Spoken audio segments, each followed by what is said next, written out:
साधना की। और इसलिए एक बात ध्यान से सुनना, आप सब गृहस्थ हैं, कई लोग तो कहते हैं मन चंगा तो कठौती में गंगा है। इतना मन चंगा नहीं है तुम्हारा। और ये सब फालतू की बात मानना, ये जो कह देते हो मन चंगा कठौती में गंगा, हृदय से सोच लेना। और तुम कितने साफ हो, एक काम करना मेरे कहने से, एक दिन सुबह सुबह सोकर जाओ, नहा धो के चंदन वंदन लगा के एक कॉपी पेन ले लेना, पूरा कागज और पेन, और उस पर सुबह जैसे ही जागो ना, उस समय जो खोपड़ी में विचार चल रहे हैं ईमानदारी से वो लिखना, क्या विचार चल रहे हैं। 1 घंटा बाद फिर विचार जो चले लिखना। और ऐसे ही सुबह जागने से लेकर रात के सोने तक के पूरे विचार जो चल रहे होंगे दिमाग में वो लिखना, बनावटी नहीं, हकीकत के। और उसके बाद उनको फिर शाम को पढ़ना। मैं सच कह रहा हूं, जब पढ़ोगे तो ये समझ में आ जाएगा कि जिसने ये लिखा है महापागल ही है क्या। मन इतना तुम्हारा अभी नहीं निर्मल हुआ। यदि मन निर्मल हो जाता तो परमात्मा दूर नहीं था, वो आज भी हमारे सन्निकट है। मत इतना निर्मल हुआ नहीं अभी। अरे तुम्हारी तो चली कहां, अर्जुन भगवान श्री कृष्ण के सामने, हमारे श्री जी का पधार में था।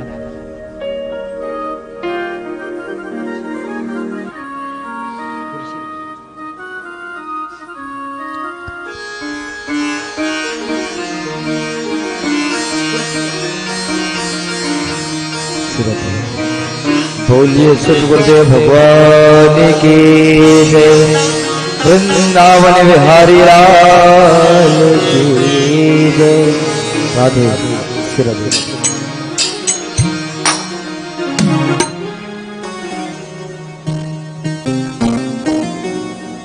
चर्चा का मन अभी इतना निर्मल अभी हुआ नहीं हमारा, जितना हम मानते हैं, जितना हम चाहते हैं।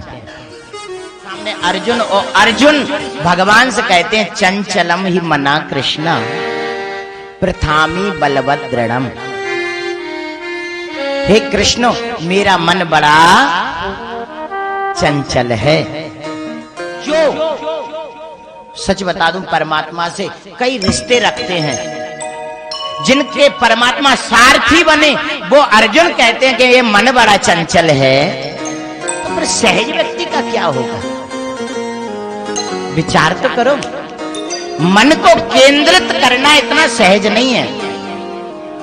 और समझिएगा मेरी बात, भगवान ने, शुक्राचार्य जी महाराज ने इसीलिए लिखा कि गोपियों ने कात्यायनार्चन व्रतम, कात्यायनी का व्रत किया। कात्यायनी महामाये महायोगिन्यधीश्वरी नंद गोप सुतम देवी पतिम में कुरुते नमः।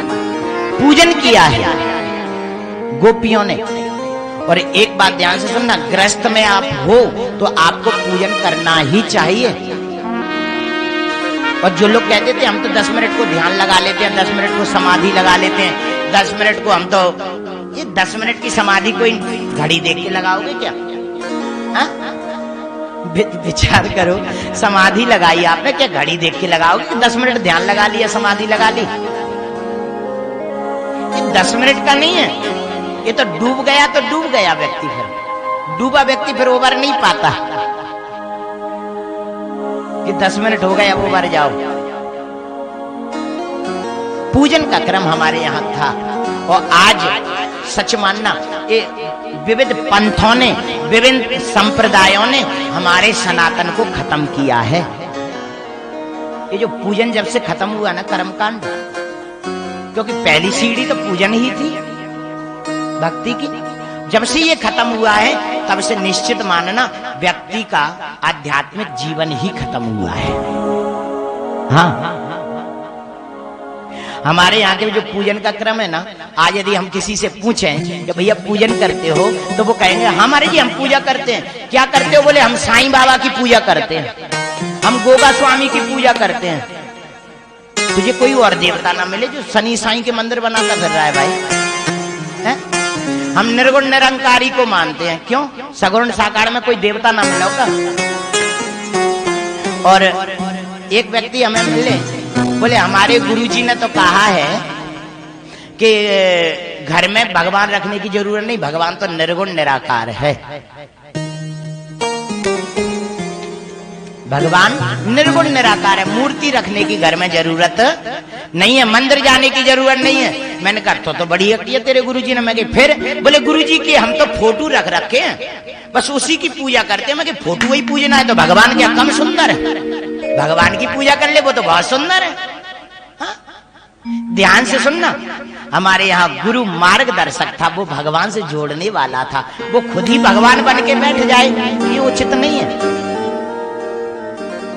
ये जो निर्गुण निराकार की बात करते हैं ना, सुनना, ये फंसा देगा आपको। गोपियों ने कात्यायनी का पूजन किया। मैं आप सबसे कहूं, जीवन में चाहे कितनी स्थिति पर जाना, जब तक आपकी पहली स्थिति प्राप्त नहीं कर पाओगे तब तक दूसरी सीढ़ी मिलने वाली नहीं है।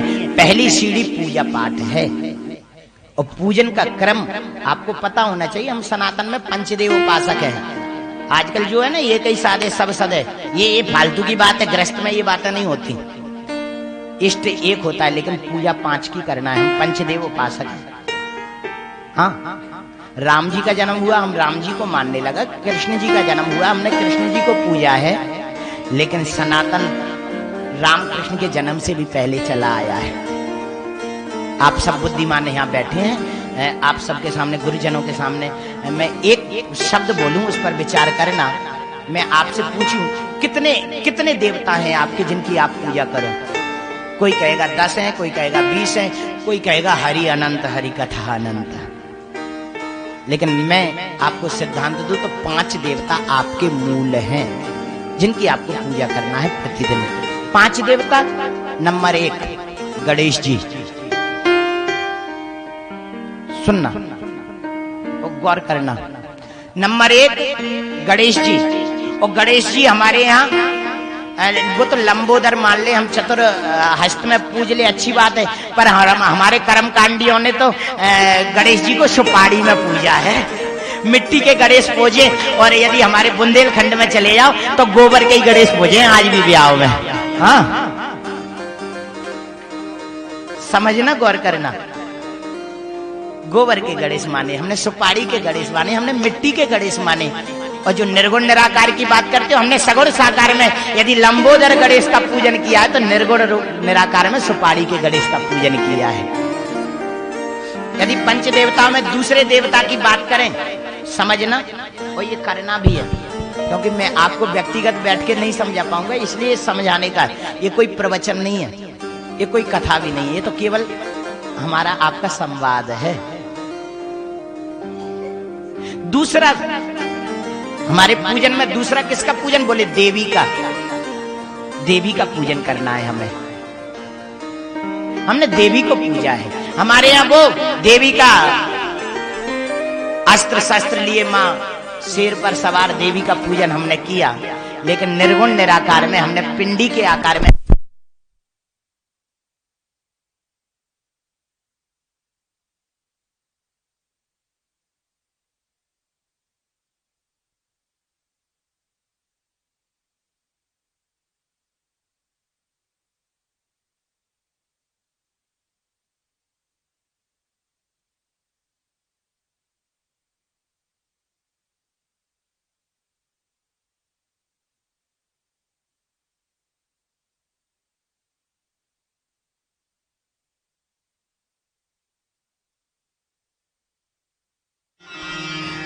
वो ठीक है, अस्त्र शस्त्र लिए देवी का वो जो स्वरूप का हमने वर्णन किया, ठीक है वो।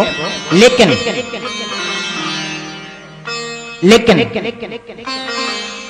उसके अलावा भी हमने देवी के स्वरूप का चिंतन किया पिंडी के आकार में। पिंडी के आकार में देवी के स्वरूप का चिंतन किया है हमने। आप लोग वैष्णो देवी आदि जाते होंगे, वहां आपने देखा होगा वैष्णो देवी आदि में वहां कोई मूर्ति नहीं है, एक पिंडी ही है। तीसरे स्वरूप में हमने विष्णु भगवान को माना है। विष्णु राम चाहे कृष्ण, चाहे लक्ष्मी नारायण। और सच बताऊं मैं तो हमने भगवान को शालिग्राम के रूप में पूजा है। आपने दर्शन किए शालिग्राम जी के? एकदम काली गोल एक पत्थर की बटिया, जिसे गांव में कह देते हैं, वो काला पत्थर कहा, लेकिन हम वो साक्षात परमात्मा के रूप में शालिग्राम भगवान को पूजा है, जिनके ना हाथ हैं ना पैर हैं। चौथे रूप में हमने भोलेनाथ को माना। कर्पूर गौरम तो ठीक है, लेकिन हमने पिंडी के आकार में, शिवलिंगी के आकार में भोलेनाथ की पूजा की है। और पांचवें